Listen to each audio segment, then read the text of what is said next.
if you're beating us to the punch with ownership and you're being transparent, you're halfway there. Mm-hmm. That's one of the biggest reasons why we keep hearing he's not doing enough. Maybe they don't even know. They're just looking for something more than box checking. Well, I'm going to group. I'm going to this. I'm doing this. Read this book. Well, what are you learning from group? What are you learning about yourself?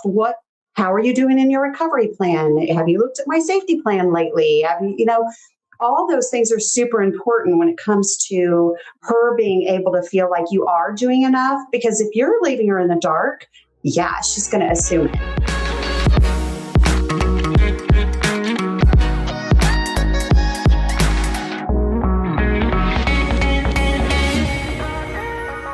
Are you in good recovery? You need to be trying harder. Man, nothing more frustrating than hearing that, Tiffany. I mean, it is incredibly frustrating for these guys, especially when you're like doing, in the beginning, right? 15 hours of, workbooks, meetings. I mean, it's just like, oh my gosh, what do you want me to do? Quit my job and become a full-time recovery guy. So, Tiffany Comiskey.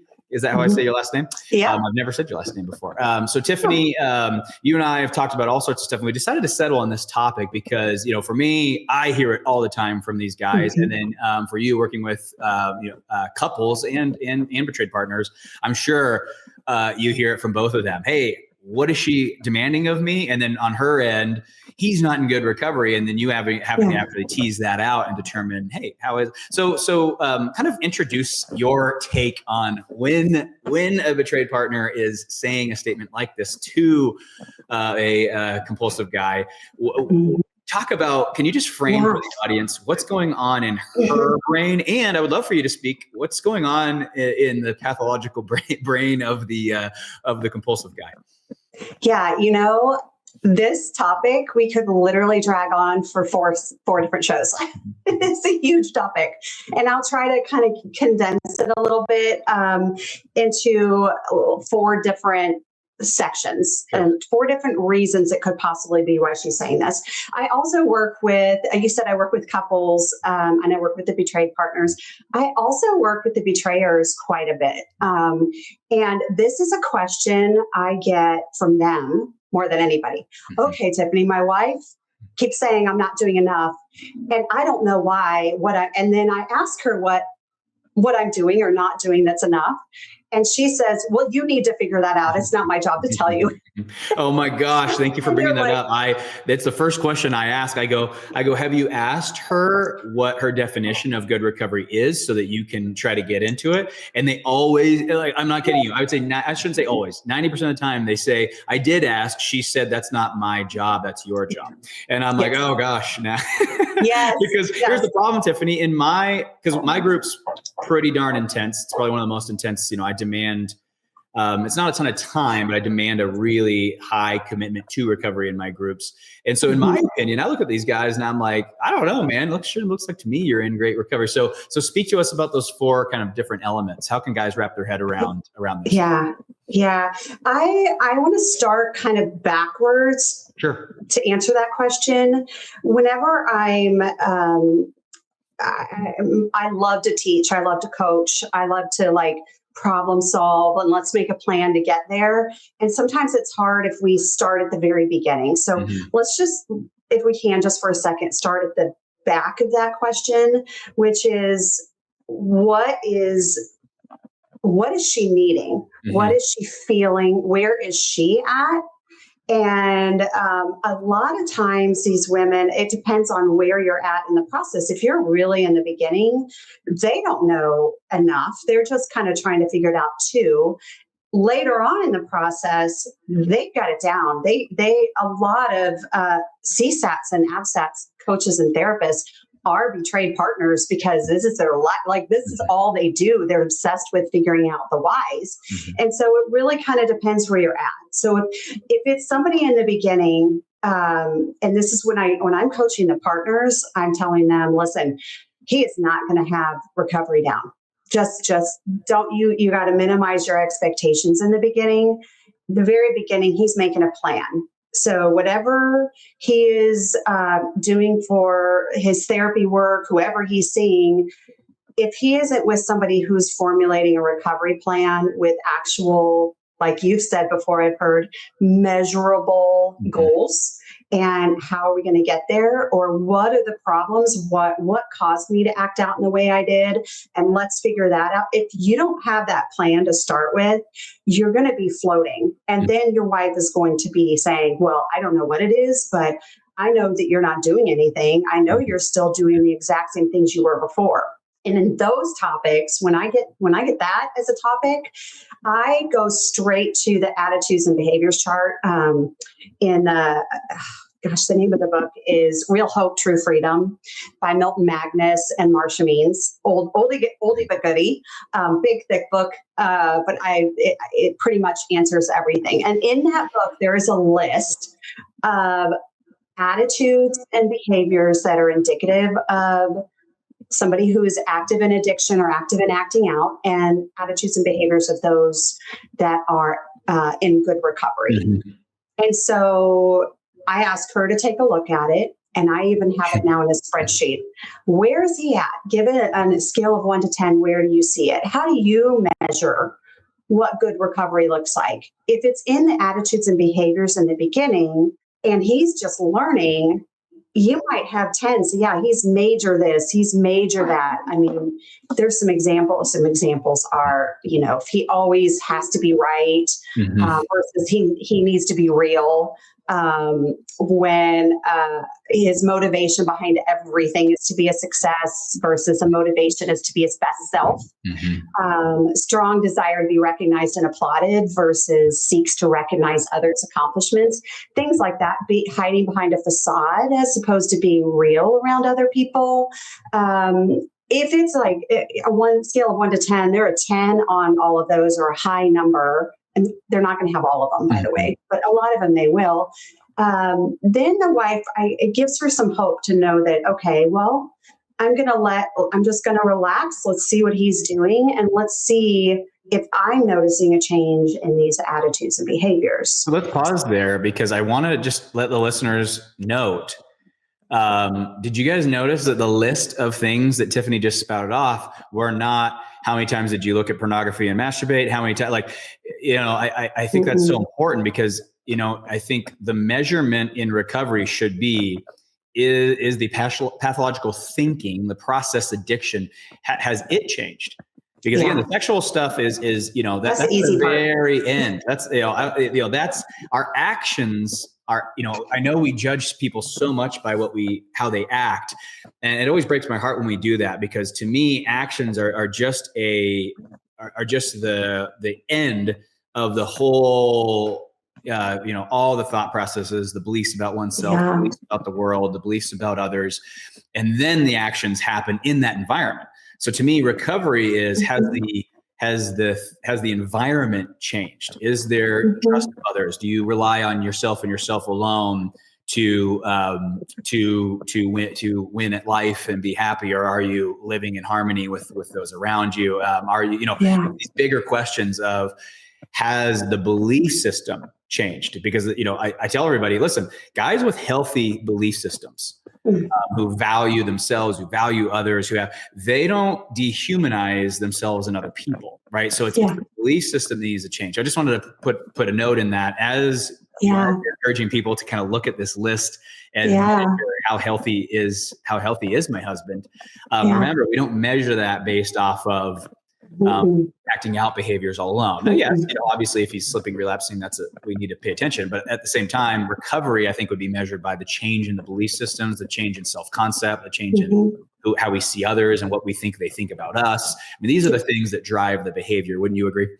Absolutely. I think there are really 4 big jobs of somebody who's betrayed their partner. The first one is obvious: sober. I mean, sobriety, that's easy. Okay. Yeah. Like, out of everything recovery is, a lot of newbies in this think that that's what it's about, getting sober, and they'll come to their wife and say, but I'm not doing it anymore. Hey, it's been 8 months. I haven't cheated on you for 8 months. It's like big deal. Yeah. Why are you needing all this safety when I haven't done it? So that's just the first part. Well, and I just want to say, guys, do you guys hear how stupid that sounds? Like come to your wife and say like, hey, you should trust me and be getting over this because I haven't been looking at porn twice a week and masturbating. I haven't been flirting with the women at the gym or at the office. I haven't cheated on you or texted any of my affair part. Like you guys see how dumb that, you're saying, hey, I haven't done any of these horribly egregious behaviors, so therefore you should be over it. Guys, that just doesn't make you sound get over it. Doesn't make you sound that great. I literally, when I'm working with the betrayer, I'll have him say it out loud. Did you hear what you just said? Yeah. This is what I heard. You say that again. Does that make sense? In any way, does it make sense? Oh, okay. No, I don't. Yeah, that doesn't make sense. Right. But to your point, remember, and I think this is an appropriate place to ask you this as a woman, a married woman. Does, a lot of people, this trust, the safety, where does it come back? Where does it come back? Yeah. And, I just want to know how you feel about this. When these guys ask me this, I go, blind trust is probably never coming back. Not just for you, but even if she was to get remarried to another man, I don't think she's ever going to blindly trust another man again after this experience, which is tragic. But but what I say, and then safety, I always say, sobriety, you would think that would make her feel safe that you're not doing this stuff. But again, her brain never knew you thought you were doing it every day. Her brain just thought that you could do it one day. Right. So again, the safety isn't the frequency as much as, is this ever going to happen again, even if that's 10 years from now? So I'm curious though, if what I'm about to say is accurate. I want to hear it from you. I tell these men, and this is just my own reflection of my own marriage, where my wife started to really start to feel safer in, having some measure of trust, was when she felt like I understood the process addiction and what got me there. And then she actually saw me policing those things. So it's funny. While in the beginning, I'm like, see, I'm not doing any sexual stuff, but it was funny right when I transitioned into policing, how am I bragging right now? Am I posturing? Am I name dropping and trying to let all these guys know how important I am and all the fancy people I know? Am I sneaking in all the things that I own and the wristwatch that and also like how, when women are being objectified, do I know, even if I'm not doing it, do I notice it? Right. For example, when I see the cheerleaders, it's quite interesting to me that we still have that in such a progressive world. It's a very kind of archaic, and they're we used to cover up their cleavage. Now their cleavage is not covered. Yeah. They used to wear things called spankies, I think is what they call it, where they're almost like shorts. Now they're wearing pink underwear where their butt cracks are at. So to me, it's quite interesting that where the camera is going over and filming these women every 18 minutes after a big play, or 18 seconds after a big play. Isn't that interesting? So the fact that I am noticing that, bringing that up to my wife, I wonder what this is doing to the mentality of young men, having these women on the sidelines for us to stare at. Is this a good practice? Why are we still doing this? And so I'm just curious where I felt like when I started policing my processes that were not sexual, just with me being a better man and a more integrity driven man, and then also calling out our society's kind of problematic thinking and these things that we don't really notice that could actually be contributing to the objectification of females. It was when I got into that fight that I felt my wife actually start to feel like she didn't have to do the policing. I'm just curious if I'm right by this. Yeah, I'd like to freeze on this topic for a little bit, because I will tell you what I see across the board. I see this every day in my practice, where I'll hear from the betrayed partner. Well, he's not transparent. If he's any different, I wouldn't know. He's not saying anything. And then I hear from him, well, using your example, I notice these girls are being objectified and it hurts my heart. And I can't believe that our society is like that. And I'll say to him, have you ever told your wife that? Oh, no, I would never say that. I couldn't. It might trigger her. It might make things worse. Or they'll say, I used to be the guy that would always, showboat in front of all the women. And I'd be the guy that always cracked the jokes, the funny one to try to get their attention. And I used to do that all the time. But now I'm so careful not to do that. It was, that was just part of my behavior back then. And I'll say, have you told your wife that?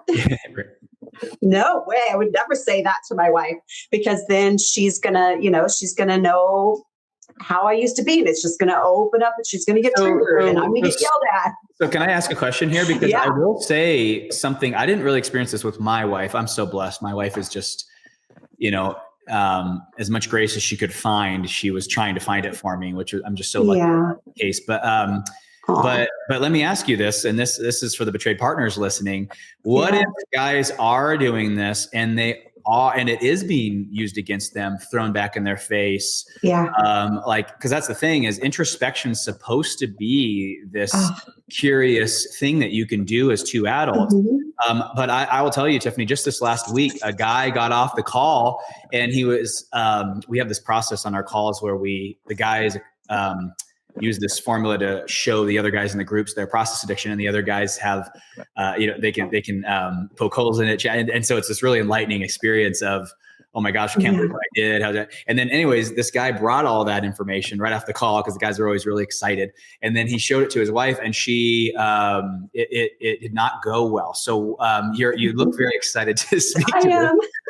What would you say with this? Because I have heard this, I don't think it's super common, but I have heard guys be introspective and kind of hard on themselves. And then all of a sudden it backfires. This information is used against them. Speak to this, please. Well, so I wouldn't say it backfires if you think about it the way I'm about to approach this. I look at this as an opportunity. So if she is, as you say, and I can't think of an example off the top of my head, but I've heard of this happening too, where he's like, yeah, I used to do this and this. And she's like, yeah, you did, you big jerk. What? You did that? Yeah. I didn't know that. Oh my gosh, you're just a pig. That kind of thing. Yep. Worst case scenario would be just shaming. And on that it happened a little bit for me, because I think, it's scary for these women when you start to, Tiffany, we're trying to get to the why behind this. Wouldn't you agree? Yeah. And isn't that what all the betrayed partners want? Yes. Yes. So when I get to the why, I should be able to tell you because in my case, what would happen, Tiffany, was it started to become out that I wasn't necessarily addicted to this, in the sense that I probably could, I could stop having affairs and cheating. And I wasn't dying to go to the gym and meet a chick and have a relationship with her or whatever. So it felt like, okay, I actually don't think this is going to be that hard for me to stop. I'm not really addicted to cheating and having affairs. But then the problem was that we started digging out the why. It really started to become that I just really subscribed to masculine, successful male culture and my ability to conquer and dominate women, to show other men the type of women that I'm able to conquer. So much of it was me engaging in this very movie star-esque culture where I felt like I was bigger than life. And it just made me feel good, a lot of my trauma, whatever. But here's the thing, it made me look like less and less of an addict. And so my wife started to say, well, it sure just looks like you're an asshole. You're an asshole. So how I know this is not going to happen again. So speak to that though, because now I'm having this introspective aha moment of figuring out, I don't want to be an asshole. But all of a sudden now, because it's not as addictive and compulsive, she's now less okay with it. So it's very frustrating for me, because I'm just trying to figure out why I did all this. But now I'm starting to get information. Well, crap, I can't really tell her if it's less addictive and more compulsive, because now she's not okay with it. So talk to me about that, because now I'm almost having to lie in couples therapy and lie to my wife, but be honest with my recovery group about my recovery. That's not great. Yeah. Yeah. So, there's so much there. Going back to the whole safety thing and trust, you have to have safety to even get close to having any kind of trust back.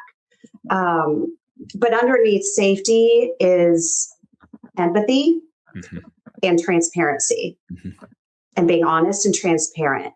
And even though she may come across as, you're just an asshole, I can't believe this, is that I thought it was an addiction. I have had some women that'll even say, I was hoping it was just an addiction, but no, this is an integrity disorder. And so being transparent about your past, even though she may seem angry, trust me, it's helping her. Her hippocampus, which is the memory center of her brain, has literally shrunk. It is shrunk. And the way we heal that, because you can reverse the effects of that, but the way we heal it is through transparency. It's through filling in the blanks of what she thought she had and didn't have. And so you can't do that if you're not being transparent and honest. So no matter what, you have to be honest. So, and then did that answer that part of the question? It did. Okay. What I would just say on that too, guys, is so let's say she does this. What I found was where it would not go well was when I would have a response. I would become angry. I would defend. Guys, what I did later in recovery, it's hard for me because I'm not the most mature when it comes to being attacked and accused of things. I've had to develop that skill. Yeah, and I work with hundreds of men, and none of them. A lot of like high achieving men. A lot of people think we're confident and strong. I would say a lot of high achieving men are actually some of the more weak and secure people in this country. It's the reason they strive for greatness is compensation. That was certainly my case. I always tell everybody every penny I earned was to have people think nice things about me. It was not because I'm an entrepreneur. Is because I was a little insecure person. But I would say, guys, if you just acknowledge. So if she says all that and you can say, just acknowledge it. Say, that does sound, I can get why that would actually make you less wanting to work on this, because now if I'm just a bad person who has no integrity, do you want to stay with the husband like that? So guys, beat her to the punch. Yeah, that's what I was about to say. If you can beat her to the punch, you're taking away the power of that trigger, of that intrusive thought that she's having about you. If you're admitting it and owning it before she has a chance to say, you're just an asshole, you say it before her, and one of the things that I think can be damaging in recovery for the men is they hear so much about shame is bad and you can't say, I'm not going to say anything. That was me in the past. So that's all great. But you can't bring that to your wife because she's still stuck in the past. She's still going back to try to figure out what the freaking past was.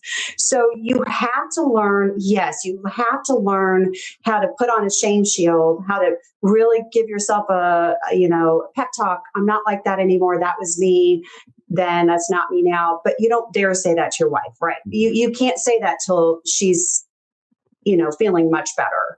You've got to get into the past with her. That's what you have to do. So you get in there, you put on your shame shield before you get in there, and then you listen and you said the word, and I love it. Curiosity, get curious.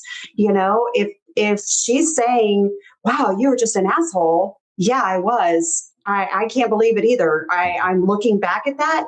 Let me tell you, that is not who I want to be. And I have a plan to where I'm not doing that again.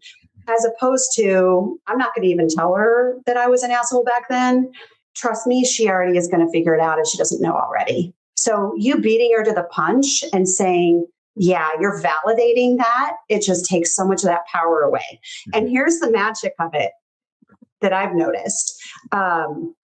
When you do that, when the husband does that once and there's that verbal attack, shame bomb that goes up in his face that he wasn't expecting, it backfires, as you said, that happens. And he's still able to go use it as an opportunity to gain, to show her that he's really all in this and he can be empathetic, which also adds safety. Then he notices, okay, that kind of did calm things down a little bit, or maybe not at first. After she had a chance to ground herself, I feel better. The next time that happens and you lean in again, you're brave, you put on the shame shield, you do it again, you're going to have less and less of a reaction. And then your brain, as the person that hurt her, is also, your trauma response is going on freeze, flee, or fight when she's screaming at you. But eventually your brain starts to learn, I've been here before, done this. That's okay. You get thicker skin. Okay, I know how this is going to turn out. You do it repetitively. Consistency is the key across the board. This is what I hear when I hear, he's not doing enough. He's not doing enough. And I really try to get to the bottom of it. It's that consistency. It's always leaning in, not just every once in a while. It's not being afraid to be in there and hold her heart when she's hurting. And I might get hurt, but I'm going to set my ego aside. This isn't about me. This is about her. This is about her heart. This is about her. She's in pain. Being able to look at her like she's in pain without going, oh, dear God, I was the one that caused it. This is too uncomfortable. I don't like it. I'm going to go the other way. My brain doesn't like it. Your brain is doing its job, by the way. It's trying to keep you safe. You just have to train your brain what is good and what isn't as far as safety. You can give your brain safety in other areas, but you got to grow some thick skin. Recovery is hard. It's not I like to say it's not a it's not a sprint, it's a marathon, as we always hear, but it's not even a marathon because there is no finish line. Yeah, correct. You're constantly working to be a better person. And we could do so many different shows on these topics. Well, what you said too is, so guys, for the guys listening to this, right? Like how do you get to more of a healthier place? What you have to understand is these ladies have a pretty strong case. I know, to the guy, we feel like we're being unfairly accused of being something we're not. Yeah. That's how every guy feels, is you're accusing me of being a pervert, of being no self-control, a pleasure seeking, short-sighted, selfish, narcissistic, and so they say all those things. Well, and so we feel, not only do we feel like we're being accused of it, we feel like they're actively fighting to put us in that box. So I just want guys to understand your desire to lie and defend. I get it. I empathize with you guys because I was there. I felt like, oftentimes even too, that the therapy team was trying to call me something. And again, guys, that's not necessarily what's really happening. Now, I'm not saying that you could have bad help out there. There are some people who are not trained in this, who definitely pathologize it and do harm. Unfortunately, that's I would awful. encourage everybody, try to find somebody APSAT trained, CSAT trained, you got somebody familiar with this. This is not you don't just go to your friend's therapist for this thing. This needs to know how to approach it. But or your pastor. Yeah. I get so many people that have therapy trauma. That don't make it because they've had terrible advice. Just and not terrible. And they're trying to help. Again, I don't blame them. It's just, if you haven't lived this and then been trained on what we know about how to navigate it, it's just a very specialized area. There's just no other way to say it. But what I was going to say was, guys, remember, her case is pretty strong. She's taking, so let's say you've been doing this for 8 years, maybe 20 years, maybe 30 years. There's people out there who've been doing it for 40 years. And she discovers this. Keep in mind, her case is pretty strong. If the first time you acted out was 30 years ago, and before you guys had kids, and then you've had all these kids and it's just been getting worse. Like, her case is why should I ever trust you? You were never telling the truth ever telling the truth. Right. So she's got a pretty strong case. So what I would encourage the guys to tap into empathy. It can be hard sometimes. And some of those empathetic statements feel unauthentic and they can be hard to get out of your mouth. I don't like saying anything to my wife that I don't believe. And so some of those empathy statements are really hard because I don't talk like that. And I hear that from so many high achieving men. Like I do not talk like that. And so they say it just feels inauthentic to say an empathy statement. So guys, try this because this is still, remember, she's got a strong case. Does she not? So that's empathy too, is understanding she's got the world's strongest case. And I want to say one thing that us guys forget. And the only reason I've been seeing this is I have 6 groups of 10 guys is what I manage. At this moment, I think I have 3 guys who came clean and didn't get caught. I will tell you guys, those guys who came clean, Oh my gosh, their recovery is accelerating like rapidly. I would say at year 1, they're at where everybody else who was caught is at 5. So in 12 months, these guys are already in something that resembles what looks like a healthy marriage with 2 healthy adults trying to navigate a path forward. Guys, if you get caught, again, just kind of empathizing with your wife's case against you here. In her world, and guys, I'm telling you, you try and tell me I'm wrong. In her world, her thought is you would have done this until the end if you didn't get caught. Yes. You would have never stopped. Guys, you tell me right now if she's right or wrong. Come on, guys. If you tell me she's wrong, I don't believe it. Like, guys, come on. We were going to do this unless we had to stop. That is the facts. So again, her case is you only stopped because you got caught. So now she's wondering if that's the only reason you stopped, why you tell me why I'm safe to stay with you. So guys, that's empathy, right? And just understanding the case against you. Because a lot of guys, we're factual, we're we like hard data and we prefer that. So guys, cool. Use your little hard data facts. Go into her case against you. She's got a really strong case against you. And that's empathy, is understanding, man, how do I combat all this evidence? That's empathy. It's just tell her, like, listen, I don't know how to make you feel safe. I've been telling you that I can't tell the truth. And now I'm just going to magically start today. So guys, that is empathy, is just truly trying to understand the impossible situation that these ladies are in. And I get it. It's so scary. I get it. Like, you're diving headfirst into a war zone and you're the one that's getting shot at and you don't have a weapon. Like, you're diving head to show empathy and have that honesty and transparency about where you really are and where you were, and knowing that she didn't marry somebody for them because she expected perfection. She didn't. I would hate to be married to a perfect person. I wouldn't survive it. I don't want a perfect husband, but I do want a husband that gets me and is willing to help me in my pain. And in order to do that, unfortunately, since my husband is the one that hurt me, he's got to learn how to be honest and vulnerable and et cetera, et cetera. If I don't see that, if he's not initiating check-ins with me and being curious about me, if he's not coming to being transparent about his struggles, and he's like, nope, I'm great. I'm doing great. I don't have any struggles. Oh yeah, right.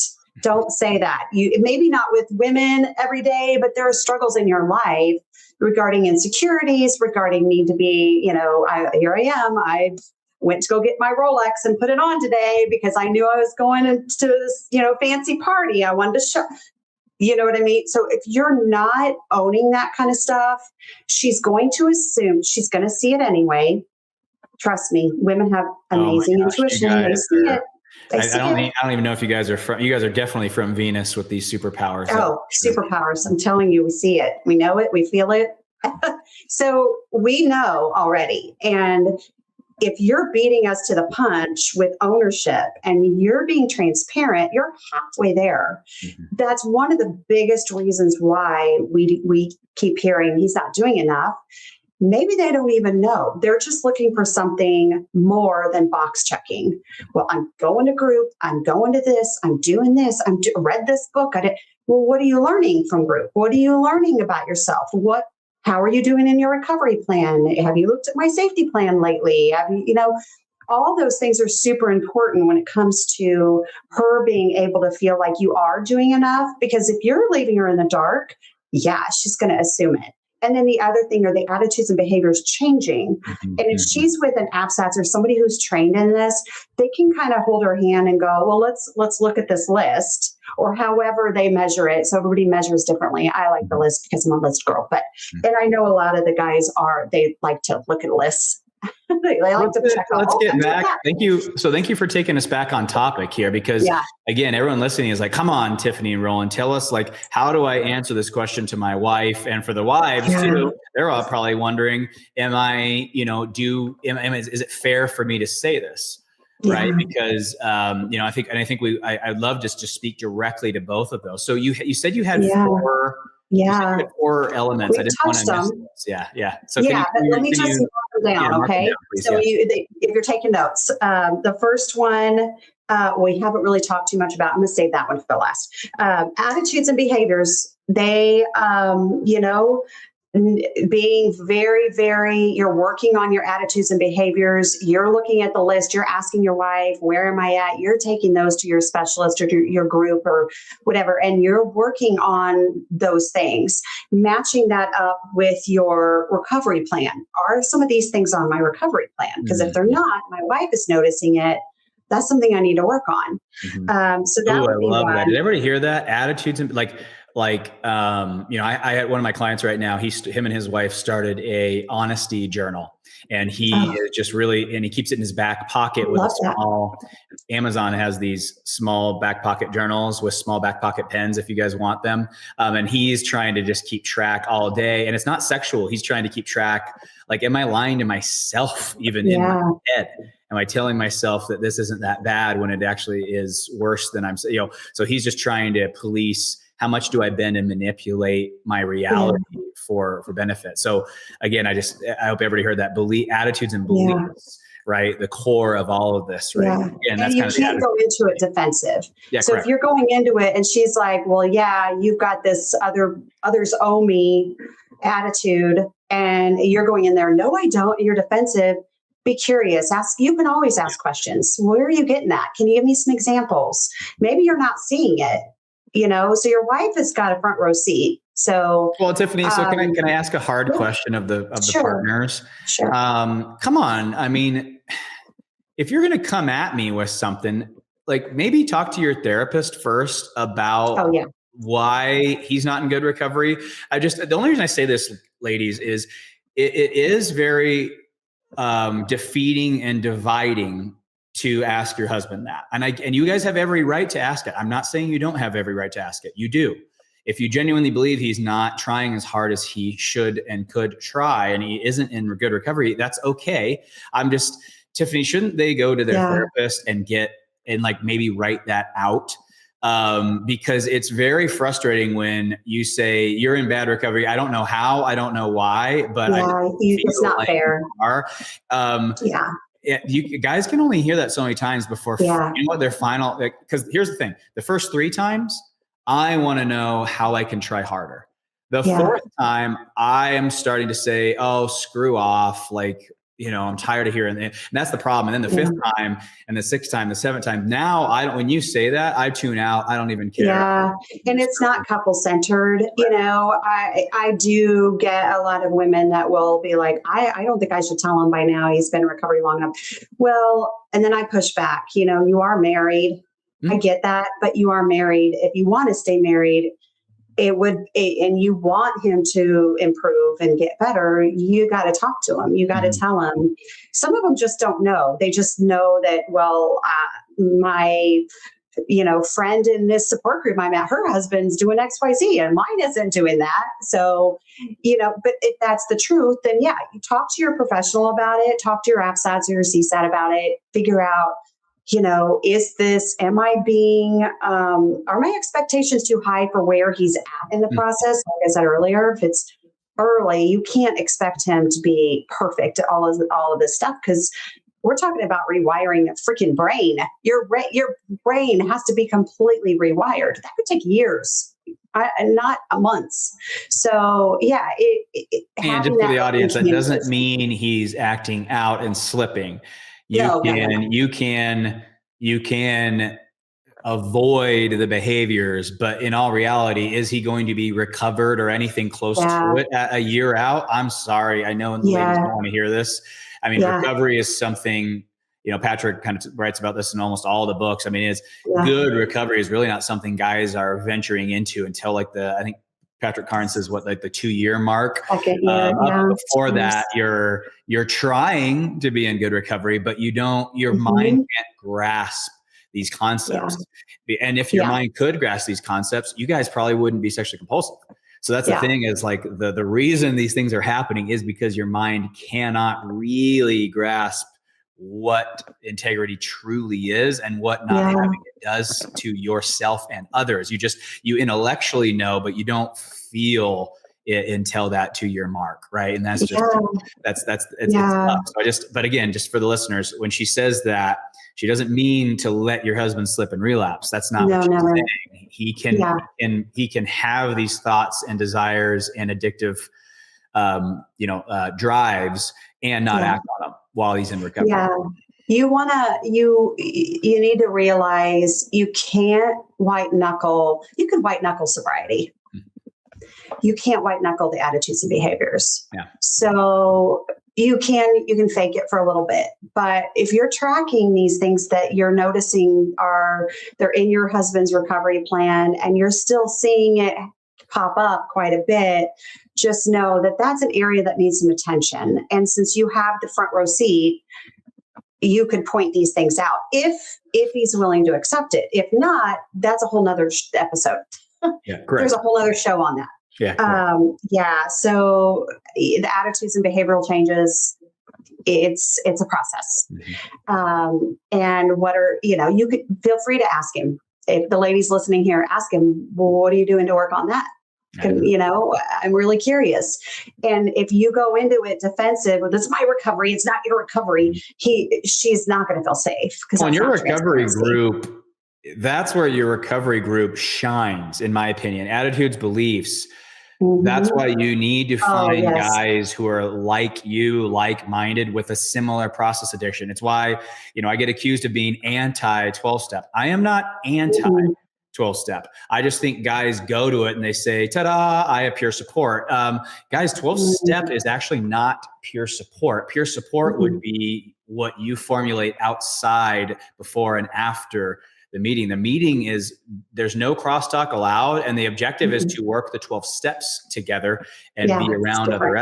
It's not peer support. That's going to happen outside of that meeting. And so, the attitudes and beliefs, it's really hard to change your attitudes and beliefs unless the guys you're recovering with don't have similar, they don't have to be the exact same, but somewhat similar process addiction. It can be hard when this guy, I always found that really tough in my groups. They just had a very different process addiction than I did. A lot of successful men have a very kind of different agenda and they're acting out. And so, but I just say, like, guys, if you're wondering, what do I do with these attitudes and beliefs? To me, that is where peer support groups shine. I mean, that is where, especially if you're in one like mine, where they're going to be hard on you.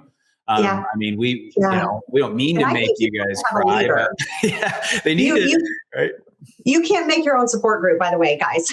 Like, don't just go into some friends, and that's not what we're talking about. We're talking about a support group led by a professional who can keep the group on this, same on task and help guide the group and help with accountability, because you're going to get newbies coming in. You need that support from a person like Roland, who can hold your hand and guide you through these things. So keep going too. Like, you guys don't give up. Like, if you keep going and trying to find a group where you feel connected, it's connection that cures this, not a group that you happen to go to. You need to feel connected. You feel like you care for them and they care for you. So don't give up, guys. Keep trying to find that group. I will tell you right now, I'll say right now, it is the most important thing. Every therapist will tell you this. Totally. If you guys don't have that, you're missing what I would say is the most important element in your recovery. And it's not, again, it's what Tiffany is saying. It's not, yes, the connection's great, but what the connection opens a portal to are these 4 things that Tiffany's spouting out. See what I'm saying? So it's not the group and the meeting. Because I have guys, I don't have very many, but I would say there's 4 or 5 guys in my groups who I'm busting them all the time. Like, bro, you're here, but you're not here. Yeah. And I tell them that all the time. I go, listen, it's not you attending this group. You're checking a box. Yeah. You need to come in and you help us find these attitudes and beliefs. Yes. You have to. That's what the group is there for. If you're just showing up and, I'm here for connection, guys, that doesn't count. It doesn't count. All right, let's keep going on the list. Okay, so next is, she wants to know that you're working as hard as she is, if not harder. And like I said in the beginning, they could have all of them could have PhDs in betrayal trauma, and they're trying to figure everything and addiction and all of that. And if you're just going to a therapist once a week and you think that's enough, it's great. It's good. You're processing, you're doing the work, but what are you doing in between those times? So this has to be a job. This has to be another part-time job for you. I hear all the time, I don't have time for all of that. Well, then you're probably going to lose her because she's going to outgrow you and resentments are going to build and you're going to stay stuck with this same attitude. 90% of the breakthroughs happen on your own time. Would you not agree? I mean, and that's not a betrayal, trauma, sex addiction thing. Yeah. That's just a self-improvement, seeing a therapist thing. Yeah. I think that's one of the myths with therapy, counseling being kind of clumped into like medicine is there's this concept of like, oh, I go and do this treatment and the treatment makes me better.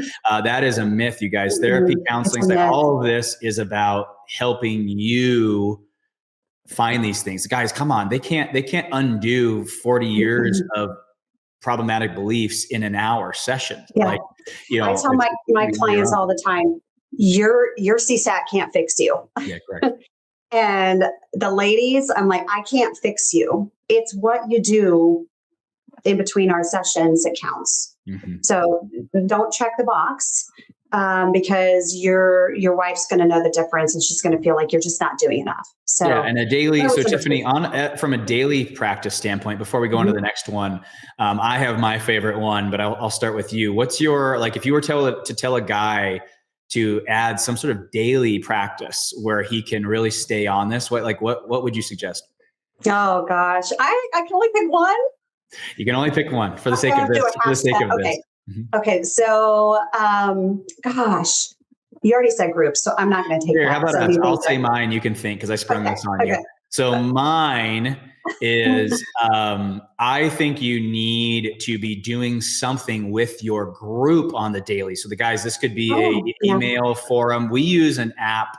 We use a video exchange cloud-based app, which is just so freaking awesome. So, but then you're throughout the week and throughout the day, you guys have this sounding board of people where you guys can start. Because what I find is guys don't know what to go look for. And it's not until Tom says, oh, hey guys, what I just realized was I have two voids in my life. I'm either deeply, deeply sad, which I hate that feeling. So I'd rather the void of not being good enough because then I can just work myself out of it. And so that guy posts that video and you're like, oh my gosh, I think that's me too. I never have neutral. It's always deep childhood sadness or the pursuit of more. And it's like, and then all the guys like, wow, how sad is that we pivoted between two different levels of inadequacy. We're never enough. And right. So my point of that is you and your peer support group should be, I think you guys should be having a daily self-improvement platform where you guys are really digging deep. Because again, it's easy to just go the whole day and not know what to look at until some guy brings up something really interesting. And the next thing you know, you're like, wow, I've never even really thought about that. Right. So that's my connection. Yeah. And that goes right into doing the work. You're like they're sending a video, you're looking at it. As far as the couple goes, I think anything that you're learning, whether it's about yourself or about her and you're watching videos and your group is sending you stuff and don't keep that to yourself. Share it with her. Let her know that you're getting it. You're really, because otherwise she's just going to think you're just complaining about her the whole time. And she's going to go, oh, you're just with your guys and you guys are just bitching about me. Yeah. And that is what they think. That is what they think. They think that we're bitching about their wives. And they do. And again, I promise you this, that's why Tiffany said, do not just throw your own group together, because what a facilitator will do is make sure that all of the conversations are healthy and productive. Because I will say we have to be careful with this. We need to be, opinions. We need to make sure that we're looking at things from all angles, not just one. And I think that goes for the partner as well, by the the way. Yeah. I think it needs to be a professional leading that group too. I agree. Oh yeah. Especially with ladies, they really need a professional, because those groups can get really dark really fast. It can. Upset these poor women are. It can be very easy to be like, how the hell did we let this happen? And where the heck did these guys become so entitled to do this? Like, trust me, you start a sentence with that, the next hour and a half could be unproductive, right? Yep, I know. Okay, so you want the third one? Yep, I do. Okay, this one we kind of already talked about. The empathy piece, the leaning in, putting on the shame shield, which is basically just going, okay, this is about her, not about me. This is about, I might get shot with a shame arrow or two going in there, but I have my shame shield on because I know I'm in a better place than I was before. This is about a trigger, and I need to get in that hole with her. I need to go back in the past with her to help her out. If you can manage to do that, and you can learn how to do that, if you need help, call me. This is my jam. I love to work with guys to kind of teach them empathy and kind of how do I get in there. So that's the other one. And then finally, safety. Mm-hmm. If she's asking for you to check in with her every time you go somewhere, check in with her. The more she asks of you, it's not for punishment. Now, sometimes, depending on where she's at in recovery, sometimes it can be because she's not feeling like you're doing enough. So there is a part of her brain, it's called the anterior insula, that is all about justice. And it's like, I don't feel like he's doing enough. So I'm just scrambling for what to do. Now, if you have a couple professionals working on your team, that should prevent that from happening, because they're gonna make sure that we figure that out. But if she's really not feeling safe, she should be able to tell you, okay, this is what I need for safety. And you have to have an open mind about it to do whatever she needs. Then, within reason. I don't want you like some people are like, well, she wants us to like pack up and move to Alaska, and I don't know how we're going to do that. Okay, well, within reason, but doing day-to-day things that she needs for safety. And on that safety plan is going to be, I need you to be honest. I guarantee you it's going to be there. I need you to realize the damage that you've caused. I need you to learn how to be empathetic. That's going to be a big part of it. But doing what she needs for safety, I know I have ladies that will come to me and write a safety plan that's like 6 pages long, 10 pages long. And within a few months, it's down to a page, because he is leaning in. He's showing that he's, working, doing the steps to be a better partner, to be a better human, being transparent. She doesn't want to be a mom. It's not sexy. She doesn't want to be a mom to her husband and telling him what to do. She's just seeking for safety. So that safety seeking is all part of the trauma. And if you could just understand that that's part of the trauma, you're already halfway there. Yeah. Right. So, yeah. I like that. Well, and guys, the reason the list starts to get smaller as time goes on is she will begin to understand the unfortunate truth. These poor ladies, oh my gosh, they just got so rude, but she will start to realize the unfortunate truth, which is you can create a safe environment. You cannot make her feel safe. Yeah, you can't. That is something only she can do. Yeah. And these ladies will eventually realize that, and it's painful and it's unfair and it's unjust. It's bullshit. Why should she have to make herself feel safe when you are the one that caused all this? I get that. It is insanely unfair, and it's how safety works. It is a felt thing that each person feels for themselves based on their own definition. So guys, what will happen is the list will start to shrink as she starts to realize with her therapist that having this robust list is actually not going to make the felt sense. Yes. That's really a journey that she is on. And again, there's never any guarantees. A lot of these ladies, it's like, I want to feel safe. We don't know when or if we're going to obtain that. We're going to work towards it. But I think that's the scary thing about this for people is, I don't want to live like this anymore. And this is unfair. And when am I going to feel normal? And we just don't have answers for those people. And I hate that. And for her, a big part of her safety, she needs to come to realize as well, but we're talking about what he can do. But just a side note, I know we weren't supposed to talk about this, but is empowerment. Yeah, sure. If she does the work on herself to grow and become empowered enough to know that, okay, if this happens again, I'm strong enough to leave. I have a plan myself. I can quit looking over my shoulder and know that I'm going to be okay. I can choose to be married to this man. I can choose to give him another chance. I can choose to forgive him because I know if it doesn't work out, I know I'm going to be okay. Yeah. And that is really, really hard. That's hard to get to. It takes a while in recovery. Support groups are great for that too, by the way. Yeah, it is. It's because again, in the end, none of us wanted to be okay with divorce. That was not an objective, but we do need to be okay with that. It was, and you should have probably been okay with that before you guys got married. I mean, that's just called being a healthy person. We can't control others, and we can only control ourselves. And so it's just something we need to put our finger on. Well, this was a fun conversation, and it's a hard question. And I think the reason it's so difficult too is recovery when it comes to process addiction, because every process addiction, and I mean every process addiction, is unique. There will never be another guy with my process addiction. Right. I'm the only one. And now we'll be guys where we have 90% in common, sure, but there's always going to be interesting uniquenesses about every process addict. And I think that's why it's so hard for both these men and women. We can't just listen to a podcast and say, hey, well, I heard this podcast and you need to be this, because that might actually not apply to your husband.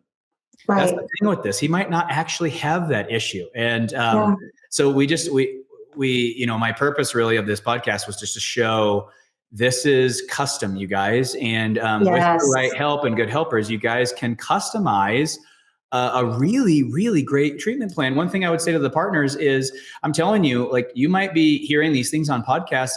Ladies, you might be putting 5 extra hours of stuff that actually isn't as effective as maybe something else on his schedule. Is that really what you want to do? Right. So that's what I'm saying. Just be a little flexible. To me, good recovery is it's a curious digging process where his recovery might completely change. He might be doing one set of things, and then as he really uncovers stuff, it might actually start to look really, really different 6 months later. And that's okay. That's what needs to happen. And if his looks very different than your friend's husband, that's not necessarily bad. It could be good. It could be a very tailored recovery plan. So again, just for everybody, we just try to be curious and flexible with this. Process addiction is, it's not straightforward. It's very so Tiffany, you actually, I'm hesitant to say this, but I think you said you enjoy them. You do a ton of disclosures. So for people listening, if you really love Tiffany's energy, which I know you did, because she just has such a great energy about herself. Practice. She does do disclosures. And from what I hear, she actually likes it. Oh my goodness. Good for you. Even though it's such an intense So Tiffany, kind of tell people, how do they get a hold of you? Who do you work with? What states do they have to live in, or do you practice nationwide? Kind of talk to people. Worldwide. Yeah, cool. I practice. Well, I have clients from New Zealand to Dubai. So, I'm a certified disclosure guide through Dan Drake and Janice Cottle. I was in their very first class that they did. Wow, look at you. You're a pioneer. Yeah. Very proud of it. And so I've lost track, close to 200 disclosures. Wow. I have a team, I guess you could call it, of people that I recommend to help him prepare a disclosure if he doesn't have anybody that's been trained in this. You do not want to do a disclosure on your own, and you don't want to do it with somebody who's never done it, a specialist or a person that's never been trained on how to do a disclosure, because you don't want to do it more than once. Right. And you want her to feel like she's really gotten all the answers. So the reason I like it is because most of the time I like it, I should say, is because I love seeing how we are automatically knocking out the bottom part of the intimacy pyramid, which is honesty. And in order to get that safety, and really watching her get a sigh of relief of, okay, finally I know, okay, now I'm not crazy. And then really helping, it usually just jumpstarts the healing process. And we don't even get anywhere until we really get that disclosure done most of the time. Yeah. So it's a thing. A lot of people want to, they toy with skipping it.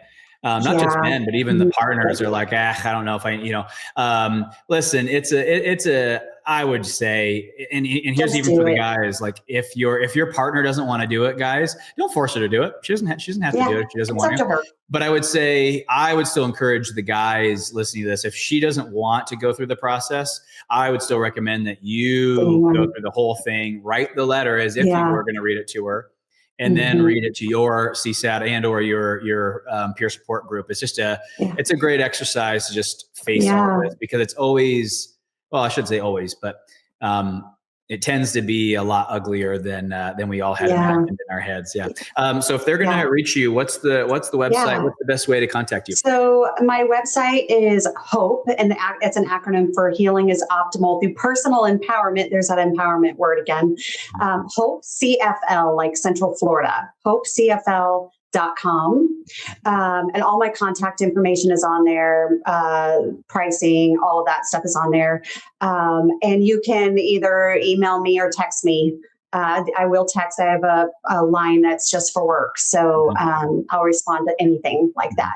But know that you might have a little bit of a wait to get in. But I'd love to hear from anybody that's curious, even just has a question. I love it. Yeah, so cool. I love that. Well, thank you so much for your time today, Tiffany. I know the audience found this helpful. And guys, and ladies, if you have questions, head over and shoot her a little message. Sounds like she's more than willing to help. So this was great, Tiffany. Thank you. Thank you so much. Oh, this was great. This is fun.